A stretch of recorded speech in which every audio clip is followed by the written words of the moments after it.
Shalom, nous allons étudier le Daf Kaf Aleph dans Masechet Sanhedrin et nous reprenons 4 lignes à la fin du Daf Kaf Amud Bet. La Gemara reprend la partie de la Mishnah qui parlait du fait que le roi, lorsqu'il partait en guerre, avait la possibilité de Poretz la Derer, de détruire toutes les barrières qui pouvaient encombrer le chemin le plus court pour arriver sur le champ de bataille.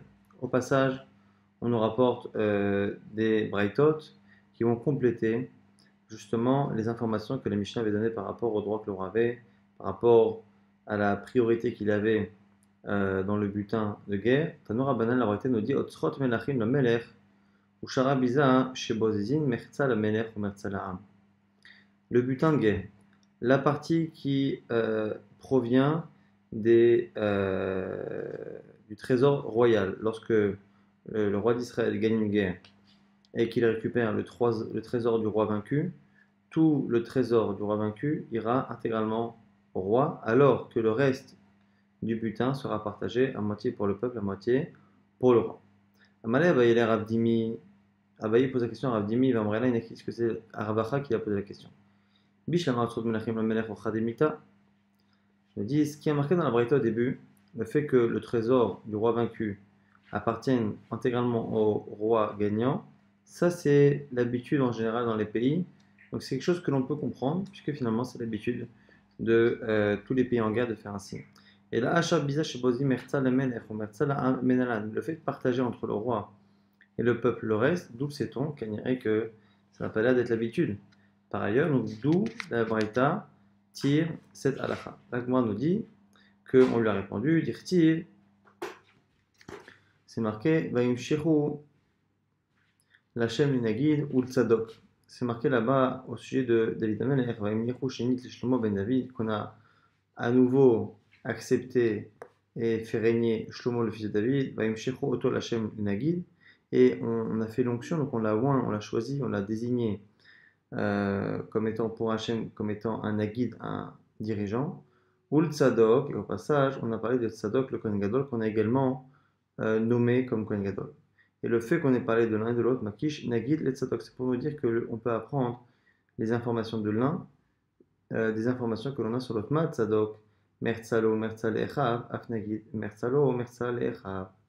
Puisque le Kohen Gadol doit partager avec ses frères, avec ses semblables, une partie de ce qui lui revient, on dira pareil pour le roi, qui lorsqu'il gagne une guerre, doit partager avec le peuple. Et d'où sait-on pour le Kohen Gadol? C'est-à-dire Goufé Minalan, Tzadok Goufé, on le sait. C'est un Senbraïta qui dit Rabbi Omer, au nom de Rabbi, Ve'aïta au sujet du pain, des pains qu'on a apporté au Beth Amikdash. Ve'aïta, les Aaron ou le Vanav, ils seront là-bas ces pains pour Aaron et pour ses enfants. Donc les autres Kohanim. Là-bas, Aaron c'était le Kohen Gadol, ses enfants étaient les autres Kohanim, mais ici ça pourrait s'appliquer au Kohen Gadol, à tous les autres Kohanim. Mertza les Aaron, Mertza les Vanav, pour dire que c'est pour l'un et les autres, ça veut dire qu'on fait 50-50. Et donc le Kohen Gadol partageait les pains, les Chamapanim, avec les autres Kohanim, et donc comme on l'a mis à côté du roi pour dire que ça fonctionnait de la même manière, le Lechem Apanim du roi, ce sera le butin de guerre qu'il partagera 50-50 avec le peuple. Nouvelle Mishnah, toujours chez du roi, Loyer Belon, Hashim, un homme n'a pas le droit, un roi n'a pas le droit d'avoir trop de femmes. Là-bas c'est marqué, Velu Asur Levavo, Macher Hashem, et que son cœur ne s'écarte pas de la Kadosh Baruch. Et donc du coup, Loyer Belon, Hashim, la Torah n'a pas donné de chiffres. Et ici, donc on va avoir une discussion. Tanakama qui dit, Elash Mone Esre. Il devra s'arrêter à 18 femmes, pas plus. Rabbi Yehuda Omer, Marveulo, selon Rabbi Yehuda, il n'y a pas de limite de chiffre réellement. Il peut augmenter autant qu'il veut, à condition, Bilvad, Shelo Eyu Mesirot et Libo, à condition que ces femmes-là ne lui écartent pas son cœur du chemin divin. Et donc, du coup, ce que veut dire Rabbi Yehuda, c'est que le fait que la Torah ait donné la raison pour laquelle il ne peut pas avoir trop de femmes, ça veut dire qu'en fait, c'est venu aussi nous expliquer la limite. La limite dépend du type de femme. Rabbi Shimon Omer, Afilou Achat Mesira et Libo. Selon Rabbi Shimon, le fait que la Torah ait donné la raison, c'est pas venu justement être faciliter la chose et dire que non seulement 18 mais même plus si elle ne l'écarte pas. Au contraire, c'est venu dire que 18 c'est un maximum, mais que parfois, même en dessous de 18, même une, si elle l'écarte, un résolu il n'a pas le droit de l'épouser. Lema, Mikel Lama Nema. Alors pourquoi c'est marqué Loya Belon Hashim, il n'aura pas en avoir trop. D'Afilo qu'Abigail, c'est pour apprendre que même si sa femme est une tzadékette comme Abigail, on parle ici de la femme, d'une des femmes de David Ameller, il ne doit pas dépasser 18. Donc on a finalement trois avis dans la Mishnah qu'on va résumer. Premier avis d'Anakama, qui ne tient pas compte de la raison qui est citée dans la Torah. La Torah nous dit qu'il ne doit pas avoir trop de femmes et il ne doit pas s'écarter du chemin de Dieu. Lui ne tient pas compte de la raison qui est donnée, comme très souvent on fait, comme très souvent font Rabbanan, et donc selon lui, c'est 18. On verra d'où on apprend le chiffre 18, mais en tout cas, 18, quel que soit le type de femme, tzadkeniot comme Abigail ou pas, ça ne change strictement rien. 17, c'est autorisé, 18, oui, au-dessus de 18, ce sera interdit quoi qu'il arrive. Selon Rabbi Yehuda, il n'y a pas de limite réelle, en tout cas de limite objective, ça va dépendre du type de femme. Si ce sont des tzadkeniot qui ne vont pas l'écarter du chemin de Dieu, il pourra en avoir autant qu'il veut. Si elle l'écarte, ça peut être 18, ça peut être moins, ça peut être plus, ça va dépendre de la situation. Et on a Rabbi Shimon qui lui a un avis intermédiaire. Il garde la même limite que Tanakama, c'est 18. Simplement, il vient être marqué et dire que parfois, même moins que 18, ça peut être problématique. Si les femmes sont des types de femmes qui peuvent l'écarter du chemin, encore une fois, que Dieu lui demande de suivre. Nouvelle Gemara Lagma qui nous dit quoi? Les mémoires. Ici, on a une impression qui sort de la Mishnah, et cette impression-là est contradictoire avec ce que l'on sait, que l'on verra dans la braïta suivante. Pourquoi? Parce qu'on a ici une marque entre Rabbi Shimon et Rabbi Yehuda. Rabbi Yehuda nous dit que finalement, à partir du moment où la Torah a précisé que la raison pour laquelle il ne fallait pas avoir trop de femmes, c'était de peur qu'ils s'écartent du chemin d'Hachem, à ce moment-là, à partir du moment où il a des femmes qui sont bien, il peut en avoir autant qu'il veut. Donc, Rabbi Yehuda utilise la raison de cette halakha pour pouvoir justement expliquer son domaine d'application et pour pouvoir justement donner sa limite. Alors que Rabbi Shimon a l'air de dire que non, que quoi qu'il arrive, même si c'est des femmes comme Abigail, il ne pourra pas aller au-delà de 18. Ce qui donne l'impression que Rabbi Yehuda est Doresh Tarmadikra, c'est-à-dire qu'il il étudie et il utilise la raison que la Torah donne pour une mitzvah pour pouvoir justement appliquer la halakha différemment, alors que Rabbi Shimon s'y refuse. Le problème, c'est que nous, on a l'impression, en général, que c'est l'inverse. Et pourtant, nous, au nom de Rabbi Yehuda et Rabbi Shimon, on a exactement l'inverse. Le mécor de cette marloquette-là, il est dans un petit Detania, Almana, une veuve. Ben Sheania, Ben Sheashera, En Memashkenin Ota. Qu'elle soit pauvre ou riche, une veuve, on n'a pas le droit de lui prendre un mashkon, de lui prendre un gage lorsqu'on lui prête de l'argent chez les mars. C'est marqué là-bas, l'Otahabol, Beged Almana. La Torah nous a dit que l'on n'a pas le droit de prendre le vêtement ou un objet appartenant à une veuve comme gage de l'argent qu'on lui a prêté. La Torah là-bas ne donne pas la raison, mais la raison est devinée par les Chachamim. C'est de peur que du coup ce gage-là, on soit obligé de parfois lui rendre lorsqu'elle a besoin de sa couverture la nuit ou de son vêtement à certains moments, et donc qu'il y ait trop d'allées et venues chez elle et que les gens vont commencer à dire du mal de cette femme et dire qu'elle a une relation avec son créancier. Et donc c'est la raison pour laquelle la Torah aurait interdit cela. Et là-bas, on a finalement un premier avis qui est Rabbi Yehuda, qui nous dit que, quelle que soit la situation, quoi qu'il arrive, on ne peut pas prendre Beged Almana. On va dire Rabbi Shimon, non, mais Rabbi Shimon nous dit Ashera Mashkininota, Anyan Mashkininota. Selon Rabbi Shimon, on fait une distinction. Si elle est riche, on peut. Si elle est pauvre, on ne peut pas. Veata Chayav la Chazala, ce que tu dois lui rendre l'objet, Veata Masi Hashemra, Ishrinotea, et ça risque de lui faire une mauvaise réputation parmi ses voisines. Et la Gemara nous explique au passage un peu mieux d'Amrinan Maïkama. Quelles sont exactement les paroles de Rabbi Shimon? Achikama, Mitor Shatamemashkena. Puisque tu lui prends un objet et qu'elle est pauvre, Atachayav la Chazala, tu dois lui rendre lorsqu'on en a besoin. Si c'est une couverture la nuit, si c'est un vêtement la journée. Et du coup, en allant et venant chez elle, Atamasia Shemra, Bishrenotea, tu risques de lui faire une mauvaise réputation. Alma Rabiuda, Lodarish Tamadikra, Rabbi Shimon, Tarish Tamadikra. On voit bien de cette braïta de Baba Metzia, qui est encore une fois le mécor, la source de cette marloquette, ce qu'on est de Resh Tarmadikra, que c'est Rabbi Shimon qui tient compte de la raison de la mitzvah pour l'appliquer ou pas. Donc, comme la raison, c'est une raison qui ne s'applique que pour les pauvres, à ce moment-là, l'interdit de prendre un gage à une femme, c'est que si elle est pauvre, si elle est veuve. Si par contre, si elle est riche, ce sera autorisé. Rabbi Yehuda ne fait pas de distinction. Or, ici, dans notre Mishnah par rapport au roi, c'est exactement l'inverse. C'est-à-dire Rabbi Shimon qui ne veut pas tenir compte de la raison. Et qui dit que même une femme tzadékette, pas plus de 18 selon le roi, pour le roi, alors que Rabbi Yehuda dit que ça dépend du type de femme. Là, Gemara nous explique pourquoi ici Rabbi Yehuda et Rabbi Shimon ont l'air de dire exactement l'opposé de ce qu'on voit d'habitude. Be'alma Rabbi Yehuda lodarish tamadikra. Tu as raison. Rabbi Yehuda ne tient pas compte en général de la raison. Mais c'est spécial ici, d'Emfaresh tamadikra. Parce que la Torah a donné la raison. Mata amlo yarbe lonashim. Une fois que la Torah a dit qu'il n'a pas le droit d'avoir trop de femmes, pourquoi il n'aura pas le droit d'avoir trop de femmes? Tout de suite la Torah nous dit. Mais Shum de l'Yasole pour ne pas qu'il écarte son cœur de Dieu. Et donc, selon Rabbi Yehuda, quand la Torah ne donne pas la raison, même si nous on la connaît, même si nous on la devine, on ne pourra pas en tenir compte pour appliquer la halakha, parce que par contre la Torah la donne, c'est fait justement pour l'utiliser, pour appliquer la halakha ou pas. Vers Rabbi Shimon Rabbi Shimon tu diras justement l'inverse. Mirde be'alma, puisqu'en général, Dashinan ta'amadikra, en général on utilise la raison devinée, que l'on devine d'une mitzvah, pour justement l'appliquer ou pas. Et du coup, chez nous, la Torah aurait dû dire simplement qu'un roi ne doit pas avoir trop de femmes. On aurait compris tout seul pourquoi. Les lishtok sans rien dire. Et moi j'aurais dit, pourquoi il ne doit pas avoir trop de femmes? Pour pas qu'il s'écarte du chemin de Dieu. Le Yassur la Malik, pourquoi avoir précisé du coup? Pour nous dire justement, pour dire que même s'il y en a une seule qui l'écarte du chemin, il n'a pas le droit de l'épouser. Et la manim kayem lo yarvelo, d'afilo qui est avec elle. Et donc du coup, lorsque la Torah nous dit qu'il ne doit pas avoir trop de femmes, c'est mieux de nous apprendre que quoi qu'il arrive, il y a un chiffre qui est ici fixé, qui est de 18. Donc du coup, ce que l'on apprend plus ou moins ici, c'est que justement, parce que lorsque la Torah ne donne pas la raison, on a une marloquette, Rabbi et Rabbi Shimon, lorsque ici la Torah donne la raison, quoi qu'il arrive ici, ça vient de nous expliquer justement que la règle est inversée. Et donc ce sera Rabbi qui tiendra compte de la raison, alors que Rabbi Shimon n'en tiendra pas compte. Maintenant, la Gemara se pose la question sur le chiffre 18. Le chiffre 18 de Tanakama, hein, qu'on retrouve également chez Rabbi Shimon, d'où sortit l'année Shmone Esre, Menalan. D'où a-t-on tiré ce chiffre? Dirti, c'est marqué là-bas, David Banim Bechevron, que David a eu des enfants à Chevron. Et Bechoro, Amnon, son fils aîné était Amnon, qui est né l'Achinoam israélite, de sa femme qui s'appelait Achinoam.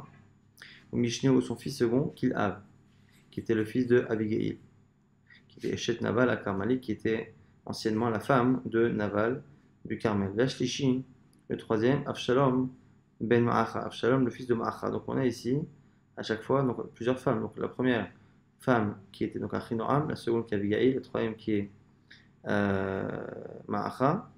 La réveille, le quatrième enfant, c'est Adonia ben Chagit, Adonia le fils de Chagit, donc ça fait une quatrième femme. Chamishi le cinquième, Shfatia ben Avital. Donc on a cinquième qui est Shfatia le fils de Avital, ça fait une cinquième femme.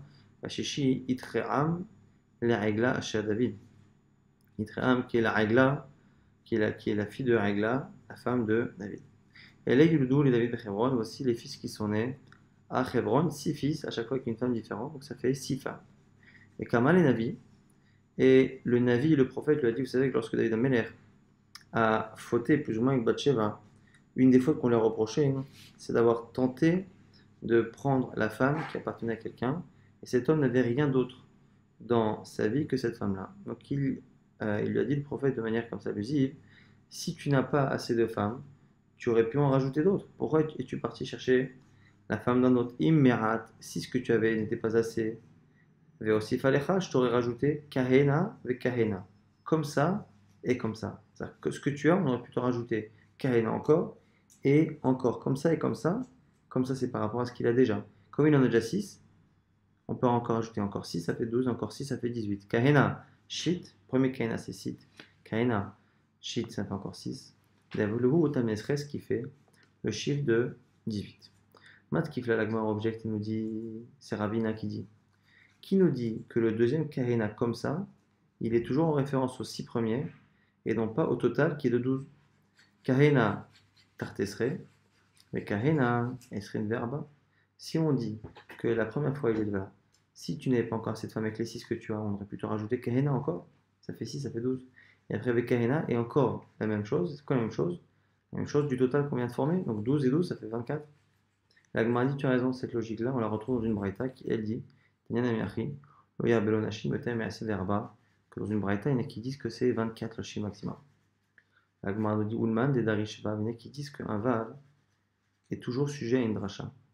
À ce moment-là, on pourrait même encore ajouter est passé donc à Arbaim ou Shmone Avu, puisque dit Kahena ve Kahena, et donc à ce moment-là, le Va viendrait encore doubler, donc on passerait de 6 à 12, de 12 à 24, de 24 à 48. Tanya Namerchi, on confirme ça dans une braïta, le Yavelo Nashim, Yotem Arbaim ou Shmone, il y en a qui disent que le maximum c'est 48. Et Tana Didan Maïtame, maintenant quel est l'avis de notre Tana? Amarab Kana dit Makish. Kahina Batra et Kahina Kama, lui pense que les deux Kahina doivent être de la même valeur. Ma Kahina Kama Ishit, Av Kahina Batra, Shit, puisque le premier Kahina c'est 6, le deuxième également ça fera 6. 6, 6 et 6, ça fait évidemment 18. Maintenant, la Gemara s'étonne qu'on n'a pas cité une femme que l'on connaît. Ve'ava Michal, on en a parlé hier dans le date de Shabbat. Michal, qui était la seconde fille de Shaoul, qui lui a été donnée réellement en mariage, là on est sûr qu'il a vraiment épousé. Pourquoi Michal n'est pas cité? Amara, Rav me dit Aiglazo, Michal. La sixième femme qu'on a citée, qu'on appelait Aigla, c'est Michal. Et lama nikra shema Aigla. Et pourquoi on l'appelait Aigla? Shecha biva alav Aigla, parce qu'elle était chère à ses yeux, elle était aimée comme une Aigla. Aigla, c'est une génisse. C'est un petit surnom qu'on peut donner à une femme qu'on aime. Redomer. On a retrouvé effectivement cette expression-là. Ulecha rashtem be'aiglati. Au sujet de Shimshon, Shimshon, qui la femme qu'il a épousée, la première Philistine qu'il a épousée, il y a eu cette fameuse histoire où il a fait une devinette, il a proposé une devinette à tous les invités de son mariage, et il a fait un peu ça pour les humilier, et eux, n'arrivant pas à trouver la solution à sa devinette, ont décidé de demander à sa nouvelle femme de trouver la réponse, de lui demander et de la donner, et ils ont menacé cette femme de tuer sinon toute sa famille, et à ce moment-là, effectivement, cette femme-là, après qu'on ait insisté auprès d'elle, a finalement elle-même insisté auprès de Shimshon, qui lui-même a donné la réponse à cette devinette, et à la fin, il a perdu. Et lorsqu'il leur a fait le reproche avant de se déchaîner contre eux et de se venger, il leur a dit Loulé kharashtem ba'eglati. Si vous n'aviez pas labouré, entre guillemets, ma femme, Aiglati, si vous n'avez pas finalement creusé auprès de ma femme pour avoir la réponse, vous n'auriez pas trouvé. Là-bas, sa femme, il appelle sa Aigla, sa génisse, pour montrer que c'est quelqu'un qu'il aime. Donc on voit que Aigla peut être un surnom affectueux pour une femme de la part d'un homme. L'agmanomi avoue Michal, Bene l'agman lui attend. Mais c'est pas possible de dire que Aigla c'est Michal, puisque là-bas on dit que le sixième enfant de David, c'était le fils de Aigla, donc le fils de Michal. Or Michal n'a pas d'enfant, puisque c'est marqué actif dans Shmuel. Michal bat Shaoul, et Michal, la fille de Shaoul, Loyala Vlad, n'avait pas d'enfant, Adiom Mota, jusqu'au jour de sa mort. Alors la Gemara va donner plusieurs réponses. Amar a pris un Adiom Mota, Loyala, Beyom Mota Yala. Lui propose un frisa que quand on dit qu'elle n'a pas eu d'enfant jusqu'au jour de sa mort, c'est parce que le jour de sa mort, elle en a eu un, et donc elle serait morte en couche. Miride Banim, Echa Kachashilo, la Gemara dit attends, c'est bizarre. Pourquoi? Là-bas on dit que ce sont les enfants que David Amelech a eu Bechevron, dans la ville de Bechevron. Et l'eau m'a assez des Michal. Or pourtant, ce qu'on a dit au sujet de Michal, que Michal a été puni de ne pas avoir d'enfant justement, parce qu'à Jérusalem il s'est passé quelque chose, c'était Yerushalayim, il y avait des directives. Michal bal Shaoul nishkeva be'ad acharon. Michal, la fille de Shaoul, regardait par la fenêtre, va terrer ta mère David. Elle a vu le roi David, mais fazez, karker, lifne Hashem, vativezlo beliba. On voit là-bas qu'elle a vu David Ameler danser devant le Aaron Hashem qui était récupéré dans l'armée d'Israël après avoir été pris par les Philistins. Vativezlo beliba, c'est là elle a finalement conçu du mépris pour lui. Maraviuda, Raviuda nous dit Veitema Rav Yosef, il Rav Yosef, Shakalta Michal, Numitravsa, que Michal finalement a reçu sa punition dans ce monde-ci, et sa punition justement a été de ne pas avoir d'enfant. Et donc, à partir de ce midrash-là, on apprend que sa punition, ça a été dans ce monde-ci de ne pas avoir d'enfant, donc il est improbable qu'elle ait eu un enfant même le jour de sa mort. Donc on repousse pour l'instant la vie de Rav Chizda. Et la Ema, Adoto Maasayala, Mikan Velach Loayala. Deuxième réponse possible, peut-être qu'elle n'a pas eu d'enfant. Là-bas, c'est marqué donc qu'elle a eu du mépris pour David Ameller et qu'elle a eu la punition de ne pas avoir d'enfant. Peut-être qu'à partir de ce mépris-là, elle n'a plus eu d'enfant, mais qu'avant elle en avait eu. Et c'est comme ça que l'on peut comprendre que la femme qui citait là-bas en sixième, qui est Aigla, était finalement Michal. Et soit on dit qu'elle a eu un enfant le jour de sa mort, soit on dit qu'elle a eu un enfant avant de fauter et de manquer de respect à David Ameller. Maintenant, la Gemara nous dit pourtant, sur les 6 qu'on a cités, il en manque. C'est marqué Ve'aktiv Eikar David Od Pilakshim et Nashim Merushalayim. Que David Amelech a pris encore des Pilakshim, des concubines et des femmes à Jérusalem. La Gemara nous dit, c'est pas un problème. Les Malouillés, Shemona Asa, c'est pour arriver au compte de 18. On lui a dit qu'il pouvait en avoir 18. Il en a eu après. Mais au départ, lorsqu'on a dit Karina avec Karina, c'est par rapport aux femmes qu'il avait au départ. Maintenant, la Gemara va donner la différence qu'il y a entre Pilakshim et Nashim. Nashim, ce sont des femmes. Pilakshim, des concubines. Quelle est la distinction technique à l'Afrique entre les deux Maï Nashim ou Maï Pilakshim? Quelle est la définition de chacune? On va dire Marav Yuda Marav. Mon Rav on dit Nashim Biktuva avec Kiddushin. Des femmes normales, on leur donne une Ketuva, donc un document qui engage le mari à leur donner une certaine somme en cas de veuvage ou en cas de divorce. Et Kiddushin, c'est-à-dire qu'on donne de l'argent avec une bague ou avec un document, on fait des vrais Kiddushin. Et la femme est engagée vis-à-vis du mari.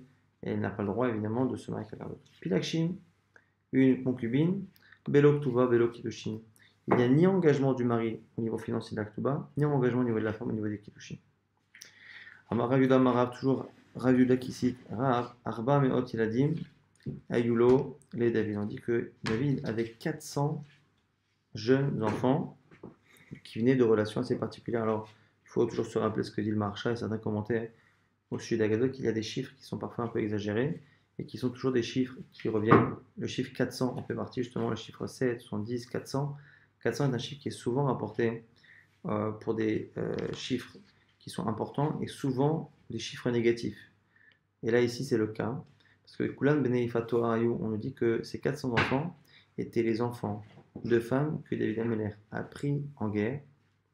Et ici, ça fait référence à une halakha, la parashat Kitetse. Parashat Kitetse, c'est marqué là-bas que lorsque le peuple d'Israël partira en guerre et qu'il sera loin de ses femmes et d'une situation normale, et que l'homme aura un désir très fort d'épouser une jeune femme qui est une prisonnière de guerre, la Torah est tolérée vraiment parce qu'elle sait que le penchant de l'homme ne pourra pas résister à cela.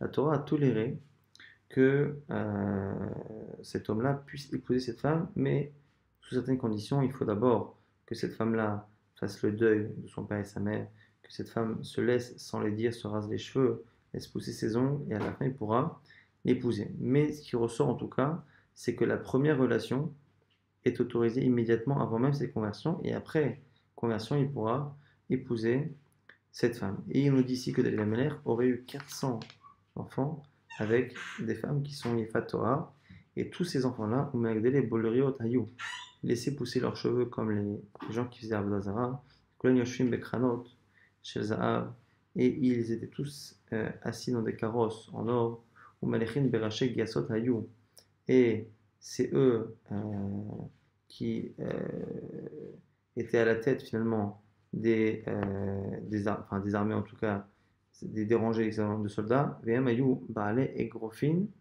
Chef de David, c'était les héros et les grands soldats de la maison de David Amelech. Amarav Amarav, Tamar Bat Ifato Areta. Un autre personnage qui est un enfant de David qui est connu, c'est Tamar.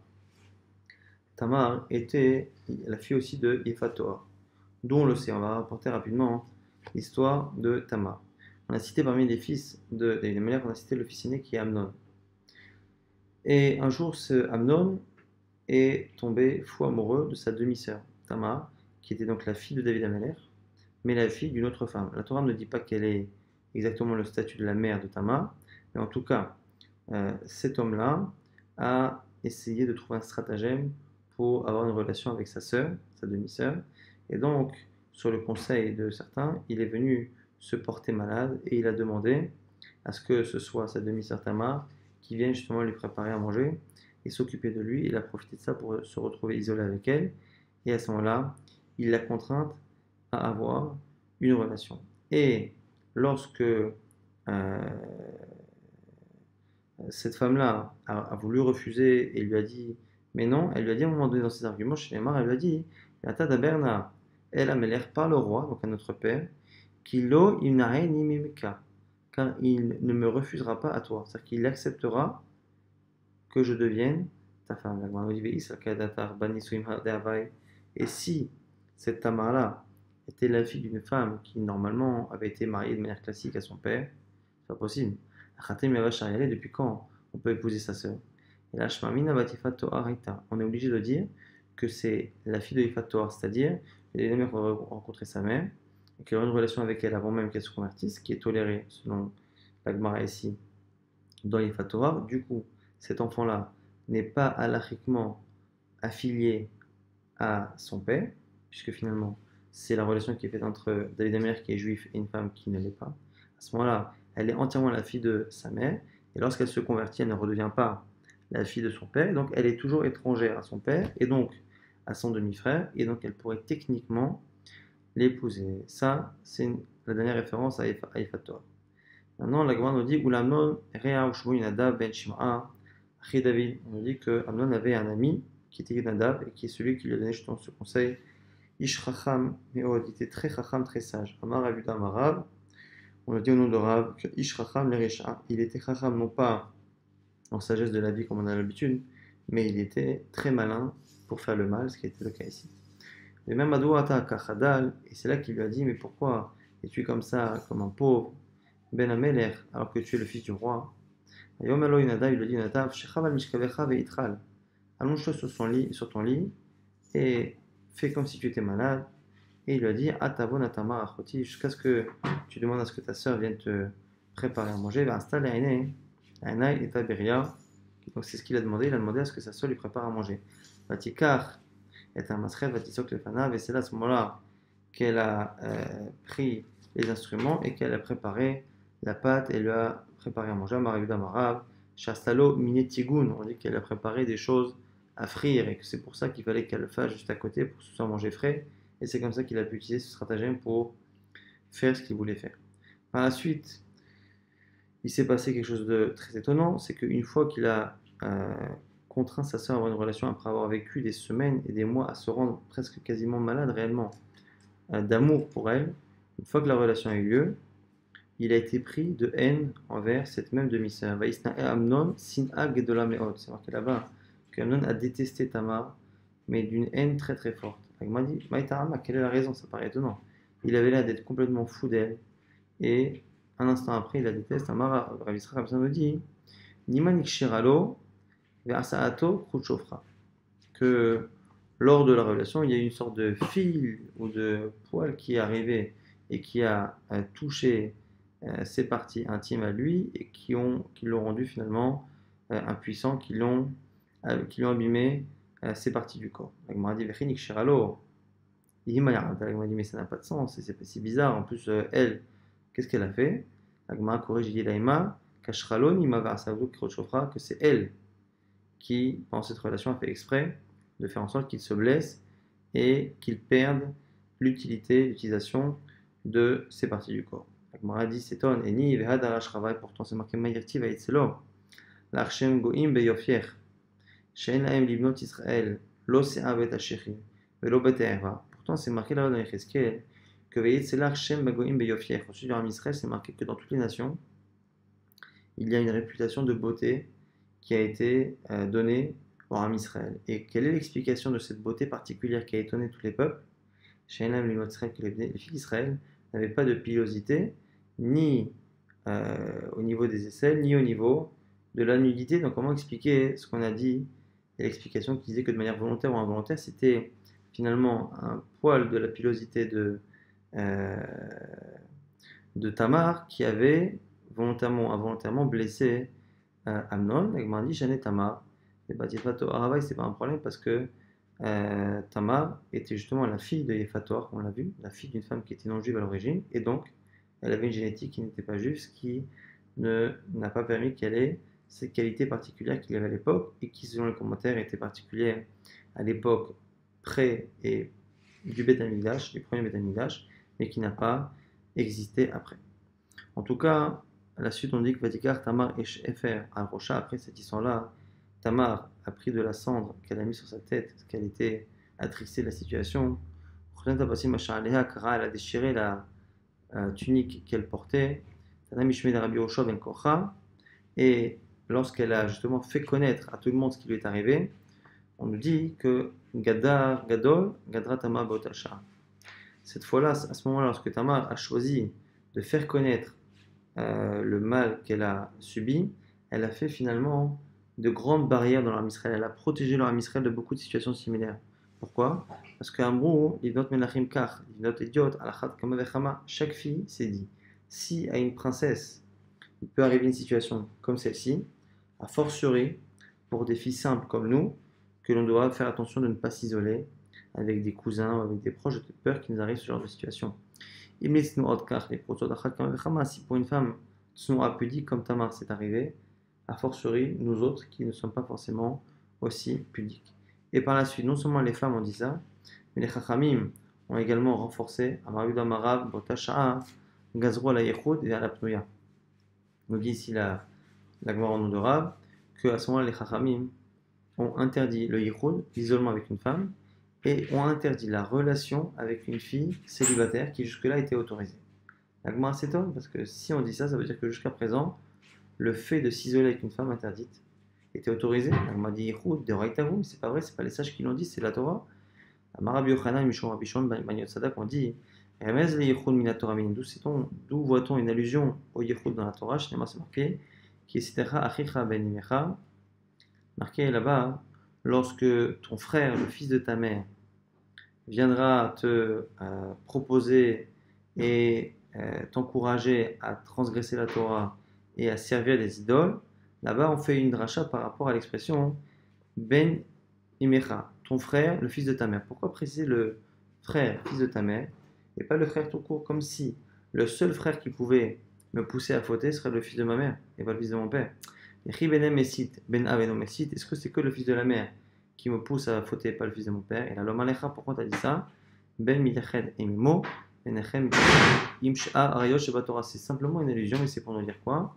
Que Ben imecha, un fils avec sa mère, peut s'isoler, et que c'est la seule femme qui lui est interdite avec qui il peut s'isoler.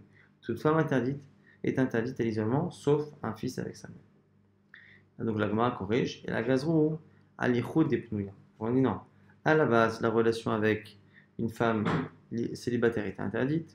Le fait de s'isoler avec une femme interdite était déjà aussi interdit. Ce qui a été nixar à ce moment-là, c'est quelque chose de ressemblant à la situation, c'est-à-dire l'isolement entre un homme et une femme qui techniquement ne sont pas interdits de se marier. Ça, c'est ça la xéra que l'on a fait après l'histoire de Tamar et d'Amna. Maintenant, la Gemara nous rapporte une dernière dracha par rapport à ces histoires-là. Vadonia ben Chagit Minassé les morts. Le quatrième fils de David Amelech, Adonia, le fils de Chagit, s'est élevé en disant Ani Amelech, Ani Mlor, je serai roi. Marav Yuda Marav, Lemet, Shevikesh, Leholmo, Leholomto. On dit que quand il a dit Ani Emlor au futur, on dit qu'il a voulu mettre la couronne de David Amelech, mais qu'elle n'allait pas sur sa tête. Et Aslo Rechev ou Parashim, Chamishim, Ish Ratzim, Lefanav, on dit qu'il s'est préparé un Rechev, un char, on va dire royal, ou Parashim, Chamishim, Ish, Ratzim, Lefanav, et 50 hommes qui couraient devant les chevaux, qui couraient devant son char, pour pouvoir crier devant tout le monde longue vie au nouveau roi Adonia. Amaravuda Amarav nous dit que Kulan Netule Techol, Hakuke Kapot, Raglaim Hayu. On nous dit ici qu'ils avaient l'habitude d'enlever une partie, faire une ablation au niveau des côtes, Hakuke Kapot, Raglaim, mais également au niveau de la plante des pieds pour qu'il n'ait pas mal en courant et pour qu'il n'ait pas ici, on va dire, de point de côté quand il court. Donc ils subissaient ce genre de personnes qui étaient censées courir de longue durée et de grande distance avaient justement subi des opérations pour avoir cette faculté à courir. Là, c'était une manière de terminer ce sujet-là. On reprend la Mishnah qui continue encore une fois, nouvelle Mishnah, de parler des limites que l'on impose au roi. Loyar Belo Sousim. Le roi ne devra pas avoir trop de chevaux. Bishvil Lachiv et Da'ato. Pourquoi, encore une fois? Parce que le roi ne doit pas justement s'enorgueillir, avoir trop de chevaux, de peur que finalement, à force de vouloir les plus beaux chevaux et le plus grand nombre, ils finissent par envoyer des juifs en Égypte pour aller chercher les chevaux là où il y avait les plus beaux chevaux et qu'ils aillent s'installer là-bas, ce qui est interdit. Et là, qu'il y a des mercato, simplement il doit avoir le nombre de chevaux suffisant, nécessaire pour ses chars, son attelage, pas plus. Et on a dit que l'argent et l'or ne doivent pas non plus être trop accumulés par le roi. Et là, Kedeliten, à Spagna, il doit simplement avoir de quoi payer ses soldats. En fait, ici, le roi, c'était un peu comme l'État, et simplement le seul ministère qui existait à l'époque, c'était le ministère de la Défense. Et donc, les seuls euh, employés d'État, seuls fonctionnaires qui existaient, c'était les soldats. Et donc, ce qu'on dit ici, c'est que le roi ne doit accumuler de l'argent que pour les besoins de l'État, donc les besoins ici de la guerre, pas plus. Et Kotevlo, Sefer Torah Lishmo, et il doit écrire un Sefer Torah, hein, Lishmo, pour lui. Yotze la Milchama, lorsqu'il sort en guerre, Motsia Ima, il sort la Torah avec lui. Nichnas, lorsqu'il rentre, ou Machnisa Imo, la Torah aussi, il l'amène avec lui. Chef Bedin, Imo, lorsqu'il jugera. On a vu que les rois de la maison de David pouvaient juger, alors que les rois des autres tribus ne pouvaient pas. Meisev hi kenegdo, Shema, Aitaimo, Karabo, Kolimihayav, même lorsqu'il s'assoit manger, le Sefer Torah sera avec lui, quand c'est marqué, que la Torah sera avec lui, Kolimihayav, tous les jours de sa vie. Maintenant, Rabbanan, au sujet de la première halakha, la Braïta nous dit la Bélos aussi, Yachol afilo kede merkato paracha. Lorsque la Torah nous dit qu'il ne pourra pas avoir trop de chevaux, j'aurais pu penser sans la Mishnah, qu'il ne devra même pas avoir de quoi atteler ses chars. S'il a beaucoup de chars et que finalement ça demande beaucoup de chevaux, j'aurais pu penser qu'il n'a pas le droit. Parce que quelle que soit la raison, il ne doit pas avoir trop de chevaux. La Torah dit non. Lo yarbe lo. Il ne devra pas avoir trop pour lui de chevaux. Lo et nomarbe, avalmarbe ou kederirbo ou parachav. C'est pour lui personnellement qu'il ne doit pas accumuler les chevaux qui à l'époque, encore une fois, étaient l'équivalent des véhicules et des voitures de luxe. Il ne doit pas en avoir trop pour lui, mais pour son armée, pour son déplacement, il peut. Kederirbo parachav. Ha! Manim kayem lo yavelo sousim. Alors pourquoi c'est marqué au départ qu'il ne doit pas en avoir trop, comme s'il ne devait pas en avoir trop tout court? Sosim, abatlani, ce sont les chevaux qui ne servent à rien, qui sont simplement là pour s'enorgueillir de ses possessions. Ça, c'est interdit. Minaï shafilo sousechad, ehu batel, sheubelo yarbe. D'où sait-on que même s'il a un seul cheval, mais qui ne sert à rien, qui n'est jamais monté, à ce moment-là, c'est interdit. C'est pour ça que c'est marqué les ma'an arbotsus. Dans la suite, c'est marqué les ma'an arbotsus. Il ne doit pas faire ça afin d'augmenter. Là-bas, c'est pas marqué c'est de peur qu'il augmente. Les chevaux, c'est marqué au singulier. Sous, on apprend que même un, c'est interdit s'il ne sert à rien.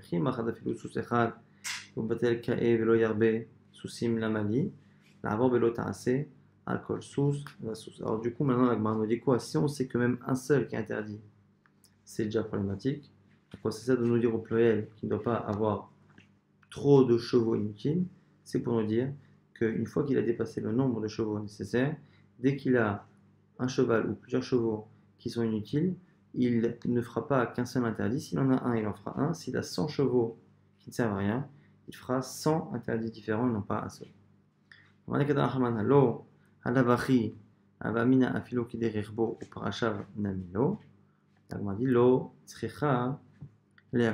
la Gemara revient sur la dracha et dit, est-ce que l'expression lo yarvelo était nécessaire? C'est marqué là-bas, il ne doit pas en avoir trop pour lui.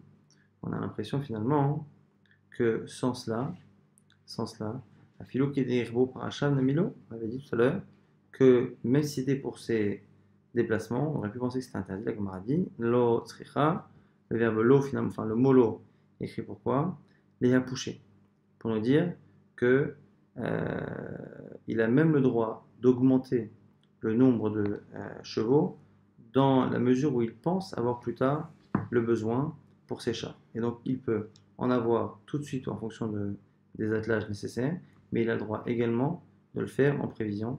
Donc c'est tout ce que l'on apprend de lo yarbe, lo susim, eman arbot sus au singulier et lo yarbe lo susim au pluriel. Qu'est-ce que ça veut dire lo yarbe lo? On a dit que même l'argent et l'or, il ne doit pas en avoir trop. Et là que des liten à Spagna simplement pour payer les salaires des soldats. Maintenant la Gemara nous dit quoi? Le Rabban Braïta qui nous dit qu'est-ce que ça veut dire lo afilo que des liten à Spagna tlamuloma lo dafkalo même dracha. On aurait pu penser, si on avait lu le texte, comme la Torah dit qu'il ne doit pas avoir trop d'argent et d'or, on aurait pu penser que même s'il a des besoins pour payer son armée important, on aurait pu penser qu'il n'a pas le droit d'accumuler trop d'argent. C'est marqué là-bas qu'il ne doit pas en avoir trop pour lui. Et ne marbe aval marbehu, qu'il est espagnol, mais pour les besoins de l'État, il a le droit. Amalekada hamanalo, alavachi, avamina filou kedelite en espagnol namilo. On dit l'osrecha, la dit mais ça n'a pas de sens. Pourquoi j'aurais pensé qu'il n'a pas le droit d'avoir de quoi payer, la Gemara dit non. Le chidouche, c'est qu'il a tout de même le droit d'en avoir plus lorsqu'il est encore une fois en prévision des besoins pour son armée. Donc il a le droit d'accumuler pour payer son armée ou pour éventuellement garder l'argent en avance pour pouvoir recruter dans l'avenir d'autres soldats. Maintenant, la Gemara nous dit quoi? La Gemara va nous reprendre le verbe justement qui était l'eau par rapport à ce qu'on a vu. On a vu que l'eau, c'est pour dire que pour lui c'est interdit, il va voir les autres. Ashta de Amart, lo lidrasha, lo yabelo susim, maïdrashve. À partir du moment où on vient de dire à l'instant que l'eau, c'est pour une rachat, lo yarbelo nashi, maïdrashve. On revient maintenant sur la première halakha, la Mishnah précédente, on avait dit, il ne doit pas avoir trop de femmes. Là aussi c'est marqué, il ne doit pas avoir trop de femmes pour lui. Et on a vu que à la limite, pour les chevaux, c'était pour nous dire que les seuls chevaux interdits, c'était les chevaux qui ne servaient à rien. Pour l'argent, le seul argent qui est interdit, c'est l'argent qui ne sert pas à payer les soldats. Par contre, pour les femmes, pourquoi avoir précisé, il ne doit pas avoir trop de femmes pour lui. La Gemara nous répond, il dit quoi hein? Les maroutés, hediotot. C'est pour exclure les autres personnes. Pour nous dire quoi? Il n'y a que le roi qui est limité à 18 femmes. L'eau, lui, le Hervé Machine n'aura pas avoir de femmes, mais en particulier aura le droit d'avoir plus de 18 femmes parce qu'il n'a pas la même mission que le roi et donc la même crainte de s'écarter du chemin à Kadosh Baruch Hu. Abuda Ramé, Abuda rapporte une objection. On dit que Shlomo Ameler avait combien? 40 000 Uriot Soussim. Ce sont, on va dire, des Uriot. Ça ressemble d'ailleurs au mot en français des haras. Donc des écuries, il en avait à peu près 40 000. Si c'est marqué par ailleurs, Yidi Shlomo Arbaim Alafim, Arbat Alafim, Uriot Soussim. C'est marqué par ailleurs, donc une fois c'était marqué dans Melachim, une fois dans le livre des chroniques à la fin du Tanar, c'est marqué 4 000. Une fois 40 000, une fois 4 000, la Gemara dit comment c'est possible? À Ketzad, deux types de réponses. Ima Baim Elef, Istabela Ot Hayu, Kol Echad Vechad Hayulo, Arbat Alafim, Urvot et Soussim. Donc soit il avait 40 000 haras, et donc chaque hara, il avait 4 000 box pour les chevaux, et Imarba'at Alafim, Istebelaot, ou sinon tu dis qu'il avait 4 000 haras, à vous, dans laquelle il y avait à chaque fois 40 000 box avec des chevaux, ce qui ne change pas grand chose, mais ce qui est une manière, encore une fois, de mettre en accord les deux versets. Rabbi Yitzhak Ramektiv, autre objection, enfin autre contradiction rapportée par ici par Rabbi Yitzhak, il y a une kesev nechshav bimei Shlomo lemouma, qu'à l'époque de Shlomo Melech, l'argent était tellement abondant, l'or et l'argent, les métaux étaient tellement abondants, les métaux précieux, que l'argent n'avait pas de valeur à son époque. Orti c'est marqué après un peu plus tard dans Melachim, il y a Melech et kesev Yerushalayim kavanim, que Shlomo Melech a donné l'argent comme des pierres. Et on a l'impression ici qu'on compare l'argent aux pierres, et les pierres avaient de la valeur, et donc on a l'impression que l'argent aussi, la Gemara dit, c'est pas un problème, l'okashia. Il y a une époque de grande bénédiction avec une telle abondance que l'argent et l'or n'avaient plus de valeur, mais après une faute de Shlomo Melech, ça a changé, l'okashia. Kan kodem shenasa Shlomo et Paro, kan lachar shenasa Shlomo et Paro, c'était avant qu'il épouse la fille de Paro, qu'on avait la bracha, après la bracha diminue. Autre conséquence, Amar Yitzhak, B'sha'ah shenasa Shlomo et Paro, lorsqu'il a épousé la fille de Paro, et Rav Gabriel Gabriel, l'ange, est descendu, a planté un bâton, un roseau, on va dire, dans la mer. Et là, Sirtom, ce qui a fait une sorte de tourbillon, vers Ala Nivne, Krach Gadol Sheveromi, et cet assèchement de l'eau a permis de créer plus tard on va dire, l'Italie, qui a été le départ de l'Empire romain et qui a détruit le second temple, ce qui est une image ici pour dire qu'en gros, la faute de Shlomo Melech a été d'une manière ou d'une autre la première pierre d'un édifice qui malheureusement a provoqué les erreurs qui ont provoqué la destruction du second temple par les Romains. Rabbi Yitzhak, Mipnema Lonigalou, Ta'ame Torah. Il dit ici, Rabbi Yitzhak, pourquoi les raisons de la Torah n'ont pas été données? Pourquoi? Parce qu'il y a deux endroits où la Torah a donné les raisons d'une mitzvah. Et à deux seuls endroits, on a donné les raisons. Et le plus sage de tous les hommes est tombé dans le panneau. Si le Yarbelo Nashim, c'est marqué, il n'aura pas trop de femmes. Shlomo Melech a dit, attends, pourquoi pas avoir trop de femmes? De peur qu'il s'écarte. Son cœur s'écarte. Moi, je ne m'écarterai pas. Ani Arbe, j'aurai beaucoup de femmes. Velo Asso, je ne m'écarterai pas. C'est marqué qu'à la vieillesse de Shlomo Amelech, ses femmes ont détourné son cœur. Orti, c'est marqué toujours par rapport au roi Loïr aussi, qu'il n'aura pas trop de chevaux. Moi j'aurai beaucoup de chevaux et je ne m'écarterai pas. Orti, c'est marqué. C'est marqué là-bas que finalement il y a eu tellement de chevaux que finalement le prix de Merkava, des attelages de Shlomo Amelech qui venaient en plus d'Égypte, là on ne voulait pas justement récupérer des chevaux, était de chez Shemot de 600 d'argent et ainsi de suite pour montrer que finalement il s'est complètement trompé et les gens sont partis chercher des chevaux en Égypte exactement comme ce que la Torah ne voulait pas. On reprend la partie de la Mishnah qui parlait du Sefer Torah. Le côté Sefer Torah Lishmo, il écrit un Sefer Torah pour lui. À la condition qu'il ne prenne pas un Sefer Torah écrit par son père ou par ses ancêtres. Il faut qu'il écrive lui-même. Même si un homme a déjà le Sefer Torah de son père, chacun a la mitzvah d'en écrire. Ici, on fait allusion à une autre mitzvah. La mitzvah qu'un particulier a d'écrire un Sefer Torah.